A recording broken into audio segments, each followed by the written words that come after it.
രാജനും കർത്താതി കർത്തനുമായ യേശു ക്രിസ്തുവിന്റെ നാമത്തിന് മാത്രം മഹത്വം. ആമേൻ. ഹല്ലേലൂയ. നമ്മൾ കഴിഞ്ഞ ചില ആഴ്ചകൾ 4 യാമങ്ങളെ പറ്റി, രാത്രികളുടെ 4 യാമങ്ങളെ പറ്റി നോക്കി. ആദ്യത്തെ യാമം ഇരുട്ട് നമ്മുടെ ജീവിതത്തിൽ വ്യാപരിക്കുന്ന ഒരു സാഹചര്യം. രണ്ടാമത്തെ യാമം ശത്രു മുൻപും പിൻപും നമ്മളെ അടച്ചു കളയുന്ന ഒരു സാഹചര്യം. മൂന്നാമത്തെ യാമം ഒരു ചെങ്ങലയിട്ട് ബന്ധിച്ചു കളയുന്ന ഒരു യാമം. നാലാമത്തെ യാമം സകലതും നഷ്ടപ്പെട്ടു, ഇനിയും ഒരു പ്രതീക്ഷ ജീവിതത്തിൽ എന്ന് പറയുന്ന ഒരു യാമം. അതിൽ 4ലും വചനം പറയുന്നത് നമ്മൾ എന്താണ് ചെയ്യേണ്ടത്? കർത്താവിന്റെ സന്നിധിയിലേക്ക് ഓടുക, ആ സന്നിധിയിലേക്ക് നമ്മുടെ ഹൃദയം ഒന്ന് പകരുക, കർത്താവിനെ സ്തുതിക്കുക, ആരാധിക്കുക, കർത്താവിന്റെ സന്നിധിയിൽ സമയം ചെലവിടുക. ആമേൻ. ഹല്ലേലൂയ.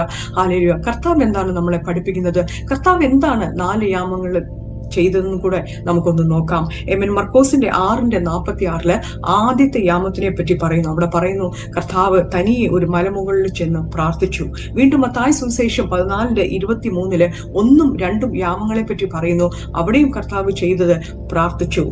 ലൂക്കോസിന്റെ 6:12 3ആം യാമത്തെ പറ്റി പറയുന്നുണ്ട്. അവിടെയും പറയുന്ന രാത്രി മുഴുവനും കർത്താവ് പ്രാർത്ഥനയിൽ സമയം ചെലവിട്ടു. വീണ്ടും മർക്കോസിന്റെ 1:35 പറയുന്നു, 4ആം യാമം അതിരാവിലെ കർത്താവ് എഴുന്നേറ്റ് പ്രാർത്ഥിച്ചു. ആമേൻ. ഹല്ലേലൂയ. കർത്താവ് നമ്മൾ എന്താണ് പഠിപ്പിക്കുന്നത്?